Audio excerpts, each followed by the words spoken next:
গানটা শুরু হয়েছে ওই নাচা শুরু।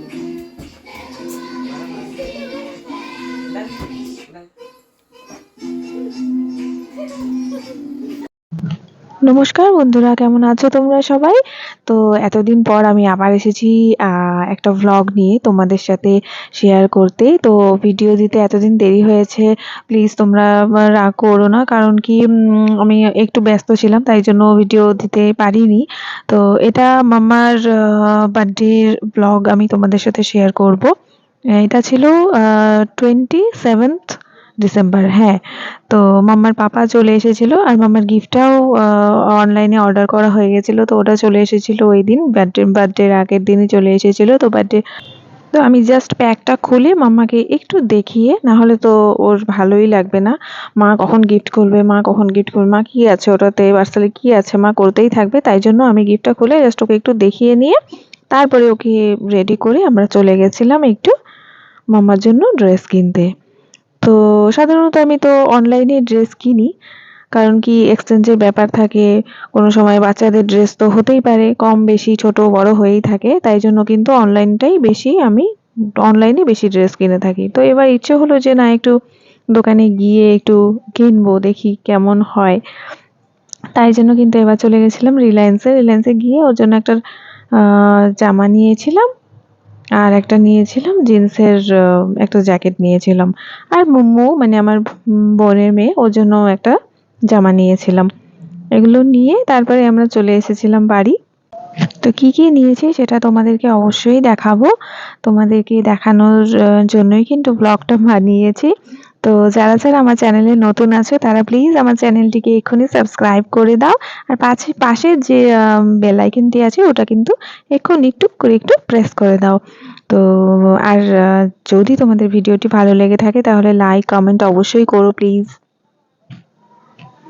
এই যে দেখো ড্রেসটা, আমার তো খুব ভালো লেগেছে, খুব কিউট কিউট ড্রেস লেগেছে। আর তোমাদের কেমন লেগেছে ড্রেসগুলো কমেন্ট করে অবশ্যই জানাবে কিন্তু। তারপরে আমি মাম্মাকে নিয়ে বসে পড়েছিলাম খাওয়ানোর জন্য। ওর তো খেতে এখনো প্রায় 1.25 ঘন্টার মতো লেগেই যায়। আর তারপরে এই যে স্টিকারগুলো ছিল, যেগুলো ওই ঘরটার মধ্যে ছিল, ওটার মধ্যে এরকম করে স্টিকার লাগিয়ে লাগিয়ে মানে যত আসবাবপত্রগুলো ছিল ওগুলোর মধ্যে লাগাতে হচ্ছিল।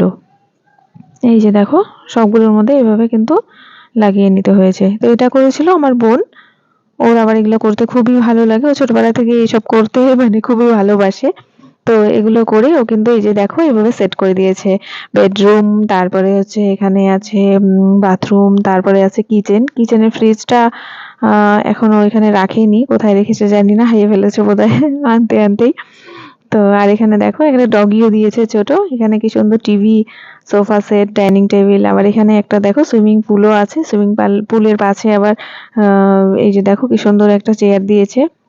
এই মানুষগুলোকে আমার একদম ভালো লাগেনি, এইগুলো হচ্ছে একদম মনে হচ্ছে সিকিউরিটি গার্ড, এটাই আমার ভালো লাগেনি, এছাড়া সব ভালো লেগেছে। আর এখানে পুতুলগুলো যে দেখছো, এই যে চুল বাঁধা পুতুলগুলো, এটা ওর বাবা কিন্তু এক্সট্রা করে কিনে এনেছে মাম্মার খেলার জন্য। তো এগুলো আবার খুব সুন্দর হয়েছে, পুতুলগুলো আমার খুব ভালো লেগেছে। তারপরে চলে এসেছি রাত রাতের 12টার সময় কেকটা একটা কেটে নিয়েছি। তো এই দিনটা আসলে আমার সেই 2019-এর কথা, 28শে ডিসেম্বরের কথা এখনো মনে পড়ে। যেদিন ডক্টর আমাকে মাম্মাকে কোলে দিয়ে বলেছিল, এই যে তোমার মেয়ে হয়েছে, তুমি খুশি তো? তখন আমি বলেছিলাম হ্যাঁ হ্যাঁ আমি খুব খুশি, আমি এটাই চেয়েছিলাম, আমি মেয়েই চেয়েছিলাম, আমি এতেই খুবই হ্যাপি। সেই মাম্মার আজ 4 বছর হয়ে গেল। এর মধ্যে অনেক ঝড় ঝাপটা, অনেক খুশির মুহূর্ত, অনেক কিছু গেছে। সবকিছু নিয়ে আমরা চলছি। বাবাকে খুবই মিস করছি, প্রত্যেক বছরই বাবা থাকে মাম্মার বার্থডেতে, এই বছর নেই। সবসময় বাবাকে মিস করি। তো মাম্মার কেক কাটা হয়ে গেছে, এবার পরের দিন সকাল সকাল উঠেই মা কিন্তু মোটামুটি রান্না করেছে, আমিও করেছি, দুজনে মিলে রান্না বান্না সেরে নিয়েছি। তারপরে ব্যাস মাম্মাকে জিজ্ঞেস করেছিলাম, মাম্মা তুমি কি খাবে, চিকেন খাবে নাকি চিংড়ি মাছ খাবে। ওর ফেভারিট হচ্ছে চিংড়ি মাছ, মাছের মধ্যে চিংড়ি মাছ ও খুব ভালোবাসে।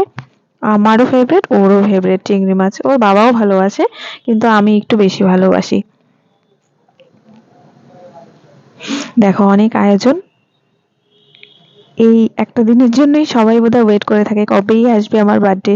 মাম্মা যদিও এখনো কিছু বোঝে না, একটু বড় হলে বুঝবে যে এই দিনে অনেক গিফট পাওয়া যায়। ও তো প্রত্যেক মাসে মাসে বোধহয় গিফট পেতেই থাকে, তাই জন্য ওর কোনো ওরকম স্পেশাল দিন বলে কিছু হয় না। কিন্তু আমাদের সময় তো এটাই হতো, আমাদের সময় কেন এখনো বোধহয় এটাই হয়, বার্থডের দিন স্পেশাল কিছু একটা মানে হবে, এরকম একটা থাকে।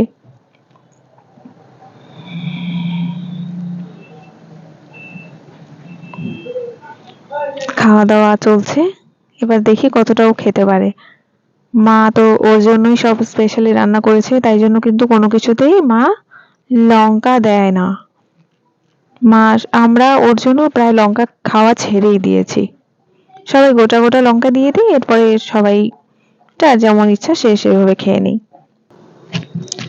তারপরে মাম্মাকে সবাই আশীর্বাদ করলো, সবাই গিফট দিল। এই গিফট প্যাকটা ওর খুব পছন্দ হয়েছে, প্যাকেটিং গিফট না, ওটাই ওর খুবই বেশি পছন্দ হয়েছে, ওটার খুব ভালো লেগেছে। গিফট মানে ওইভাবে গিফট দিলে মানে গিফট, ওটা না হলে গিফট হয় না। বাচ্চাদের বোঝোই তো। আর এইটা দেখো আমার বোন একটু ডেকোরেশন করছে।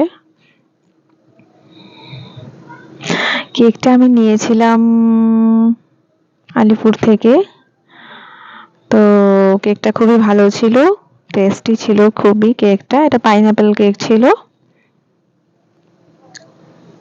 দুদিন আগে অর্ডার দিয়েছিলাম, তাও খুবই মানে ভালো বানিয়েছে, টেস্টি বানিয়েছে। এবার দেখো মাম্মা কিন্তু বুঝে গেছে যে এটা আবার জ্বলে যাবে, এই জন্য কিন্তু এবার আরো ভয় পাচ্ছে না।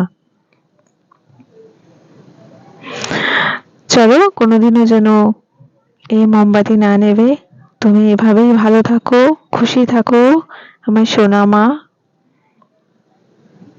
बार बार दिन ये आए, बार बार दिल ये गाए, तुम जियो हजारों साल, यही है आरज़ू।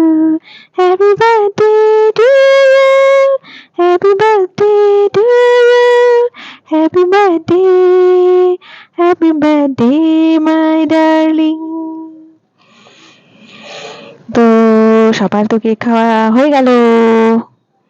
তো তোমরা যদি এরকম টেস্টি কেক খেতে চাও তাহলে চলে আসো।